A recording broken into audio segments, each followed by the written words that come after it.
Encore une fois, bienvenue à toutes et à tous. Cet après-midi, le président de la République, Paul Kagame, a présidé une réunion extraordinaire du Conseil des ministres qui intervient avant les vacances du gouvernement pour discuter de progrès de la campagne de vaccination contre la Covid-19, ainsi que des divers sujets, notamment des troupes actuellement déployées dans la région. Le bureau du chef de l'État a annoncé que la réunion a également porté sur diverses questions liées aux troupes actuellement déployées dans la région. Grâce à un accord entre les deux pays, les forces rwandaises de défense ont passé 7 mois dans des opérations de maintien de la paix en Afrique centrale, tandis que les autres forces ont passé 1 mois au Mozambique où elles rejoignent les efforts antiterroristes du pays dans la province de Cabo Delgado. Et puis, le Rwanda a reçu ce mercredi d'autres doses de vaccins anti-Covid-19 de la part des États-Unis d'Amérique, une preuve des bonnes relations entre le Rwanda et ce pays, a souligné le ministre de la Santé, le docteur Daniel Ngamije. Nous l'écoutons, il est traduit par Kassim Youssouf. Iki gikorwa tucyakiriye neza ni ikigaragaza ubutwererane hagati ya Leta Zunze Ubumwe za Amerika n'igihugu cyacu. Nous avons bien accueilli cette activité et elle prouve la coopération existant entre les États-Unis et notre pays, car nous sommes le premier pays en Afrique à recevoir ces doses que le président Biden a promis au programme COVAX. Il a approuvé de fournir 500 millions de doses et nous sommes le premier pays à les recevoir.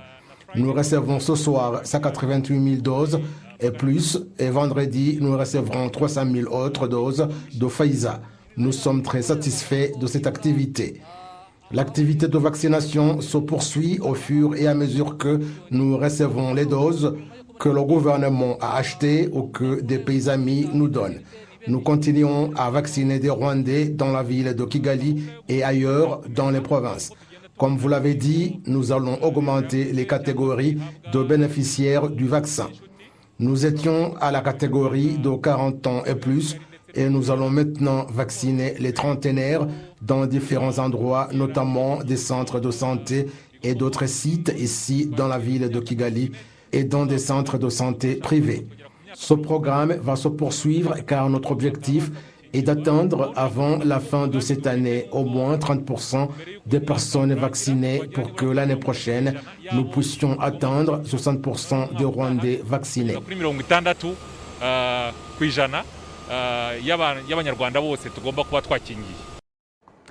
Actualité économique à présent, la Banque nationale du Rwanda, BNR en sigle, a décidé de maintenir le taux de 4,5% comme étant le taux plafond des opérations de crédit qu'elle entretient avec les banques commerciales.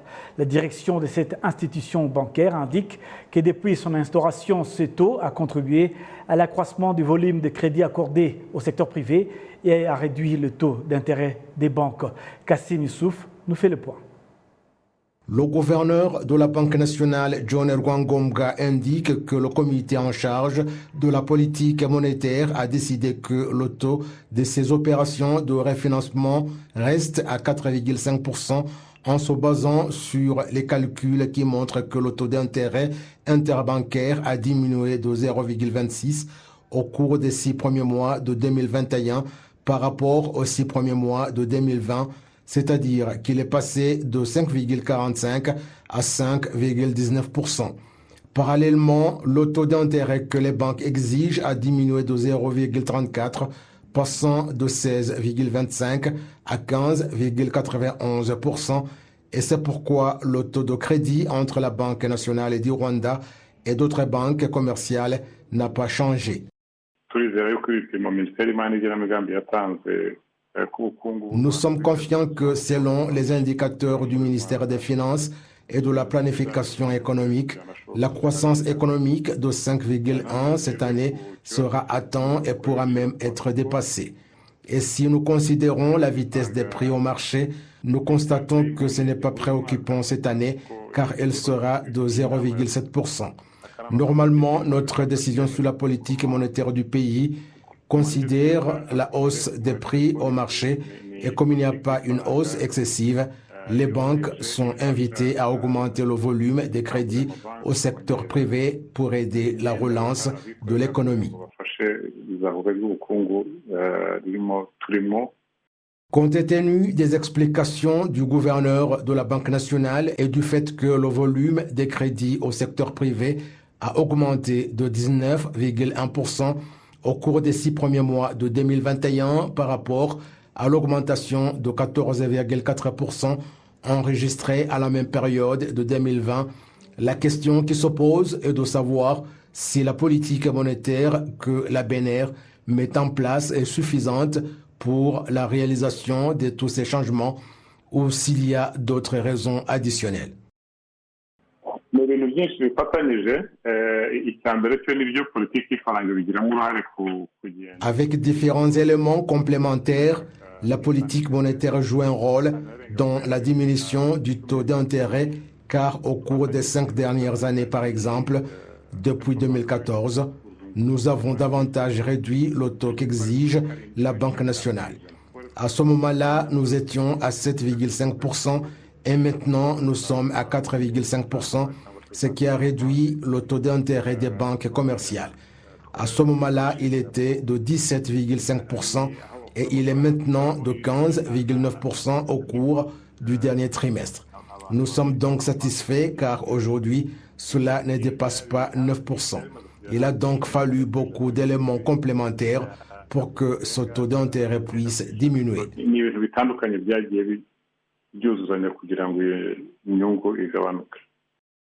Les chiffres de la Banque nationale et du Rwanda montrent que la vitesse de dépréciation du franc rwandais par rapport au dollar au marché de change a diminué cette année où au cours des 7 premiers mois de 2021, le franc rwandais a enregistré une dépréciation de 1,80% alors qu'au cours des 7 mois l'année dernière, elle était de 2,29%.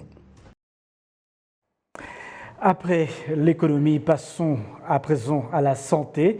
Selon les directives sanitaires, les personnes sollicitant les services auprès des restaurants et des hôtels devront d'abord se faire tester à la Covid-19 avant d'accéder à ces lieux. Dans un premier temps, cette nouvelle directive sera appliquée aux hôtels 5 et 4 étoiles et à une cinquantaine d'autres restaurants. Suivez. Cette initiative de faire tester les gens avant d'accéder aux hôtels et restaurants est une initiative qui a été chaleureusement accueillie par les employés des hôtels à Kigali. Les préparatifs sont maintenant en cours et les formations sont maintenant menées, comme l'explique le Dr Edson Gwagasore, chef de division de la surveillance de la santé publique et de la préparation et de la réponse aux urgences au Centre biomédical du Rwanda.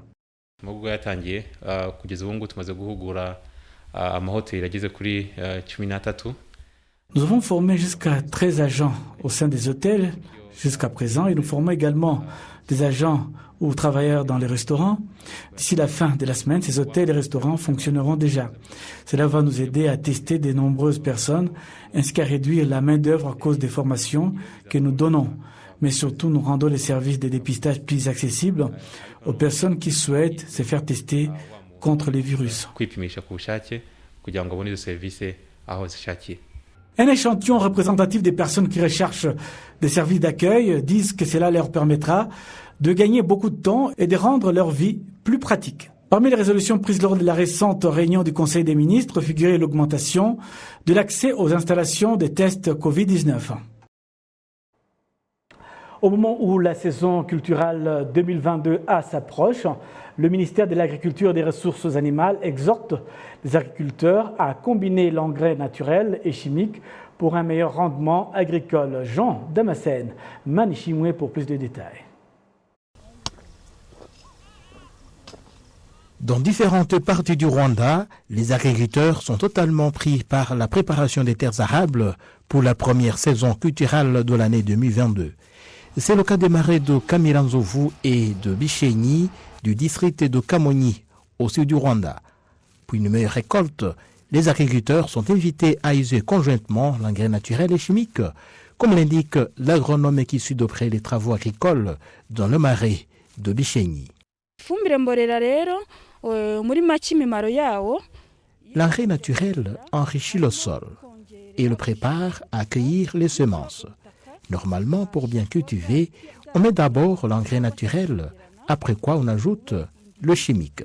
Pour éviter que le chimique ne nuise aux semences, on le couvre par un peu de sol. La symbiose de ces deux sortes d'engrais leur permet de s'enrichir mutuellement. Le naturel a des effets lents et durables, alors que le chimique a des effets directs sur la semence. Cette combinaison a un impact significatif sur la récolte qui peut se multiplier par 2 fois ou même plus.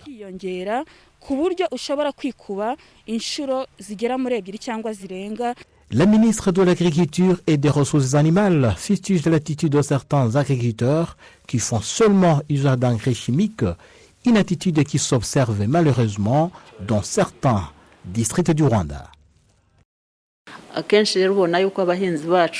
Souvent, il s'avère que certains agriculteurs font recours à l'engrais chimique au mépris de l'engrais naturel. À cela, nous lançons cet appel de combiner les deux, car le chimique n'a d'importance qu'une fois appuyé par le naturel. Dans les districts de Nyabihu, Musanze et Ubavu par exemple, la culture de la pomme de terre se fait exclusivement avec l'engrais chimique, souvent même à l'excès. Qu'ils sachent qu'une meilleure récolte, tant qualitativement que quantitativement, exige la combinaison des deux sortes. Le ministère de l'Agriculture explique également que l'engrais ne doit pas être longuement exposé sur la terre arable avant de lancer les travaux agricoles proprement dits, car cela nuirait à sa fertilité. Traditionnellement, la première saison culturelle au Rwanda débutait avec le mois de septembre, ce qui exigeait aux agriculteurs d'achever les préparatifs avec la fin de la grande saison sèche. La ville de Kigali a lancé un programme appelé Igitondo Kisuku, traduisez la propreté matinale, une initiative d'assainissement tôt le matin, visant à débloquer le système de drainage des eaux dans les quartiers de la ville de Kigali. Les autorités de la ville indiquent que cela est fait pour éviter des dommages massifs sur les propriétés pendant la saison de pluie. Suivez. La pandémie de Covid-19 a interrompu de nombreuses activités communautaires, y compris le programme des travaux communautaires connu sous l'appellation Umuganda. Dans un effort pour trouver une solution, la ville de Kigali a lancé un programme appelé Igitondo Kisuku, qui signifie littéralement l'assainissement fait tôt le matin, où les résidents travaillent avec les autorités pour déboucher le système de drainage afin d'éviter des dommages massifs lors des pluies torrentielles. Certains habitants se réjouissent de cette initiative. Les inondations nous ont tellement touchés comme ici dans les zones humides où nous cultivions des légumes et les routes ont été endommagées, ainsi que les maisons des gens. Nous avons donc décidé de faire quelque chose nous-mêmes.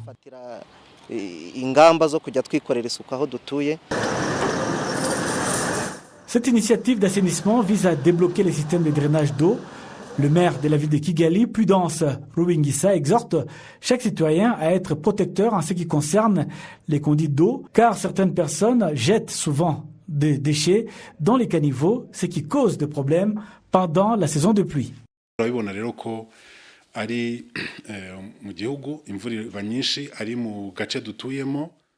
Dans ce quartier, le climat est en constante évolution. C'est pourquoi nous formons les habitants à toujours être prêts en cas d'inondation, en travaillant eux-mêmes l'assainissement de leur quartier comme un moyen de trouver des solutions. Nous ne faisons plus du travail communautaire en raison des restrictions dues à la Covid-19. Donc les résidents essaient de faire ce qu'ils peuvent. C'est pourquoi le problème de certaines personnes qui jettent les ordures doivent être arrêtés. Le maire de la ville de Kigali a également rappelé aux habitants d'évaluer les maisons pour assurer leur sécurité pendant la saison de pluie.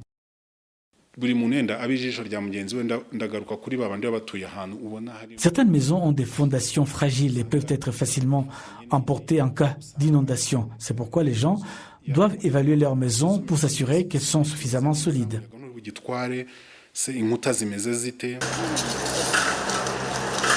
Les fortes pluies de l'année dernière ont détruit 24 maisons à Kigali, d'où le premier plan de déblocage des voies d'eau avant la saison des pluies prévue dans quelques temps.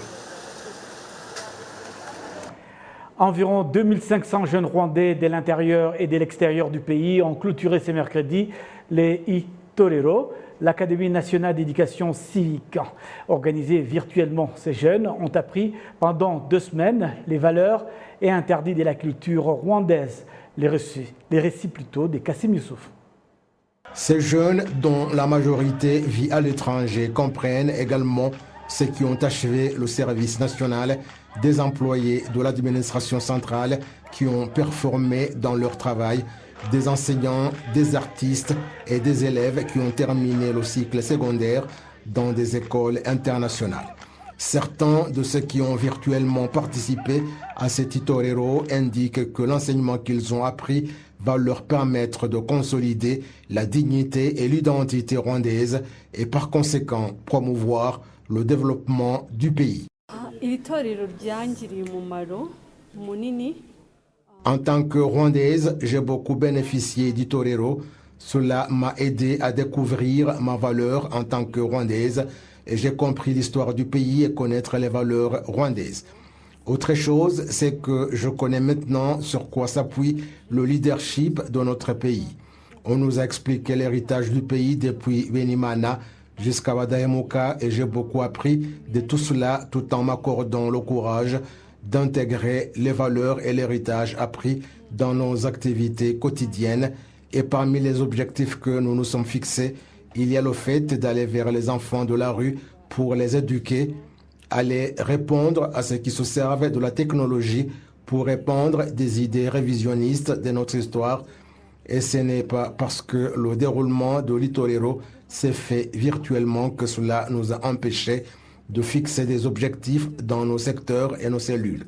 Nous vous rassurons que nous allons les perfectionner tous.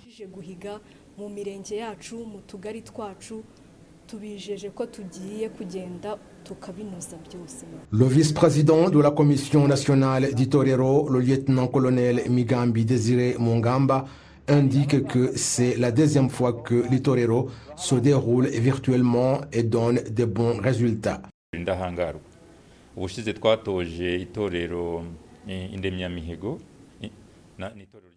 La dernière fois, nous avons formé les Indemniamihigo. Si ce nombre est consistant, il nous aide beaucoup car nous avons plus de formateurs et de stagiaires qui témoignent des activités d'Itorero dans leur quartier, au travail et partout ailleurs. Une autre chose est que c'est vraiment une bonne chose de former plus de 500 membres de la diaspora qui vont témoigner là-bas des activités de l'Itorero.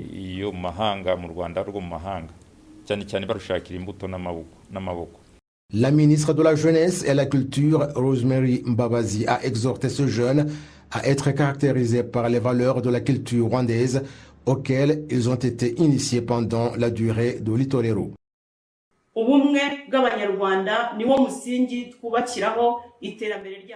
L'unité des Rwandais est le fondement sur lequel nous édifions notre développement. Nous ne pouvons rien accomplir si nous n'avons pas d'unité. Nous ne pouvons pas avoir de développement durable s'il n'y a pas de collaboration entre nous. Vous, en tant qu'Indahangarwa, devriez condamner quiconque veut diviser les Rwandais tout en combattant l'idéologie du génocide perpétré contre les Tutsis, le divisionnisme, le clientélisme et d'autres mauvaises mentalités et mauvaises conduites. L'intérêt public devrait toujours être prioritaire et digne de confiance.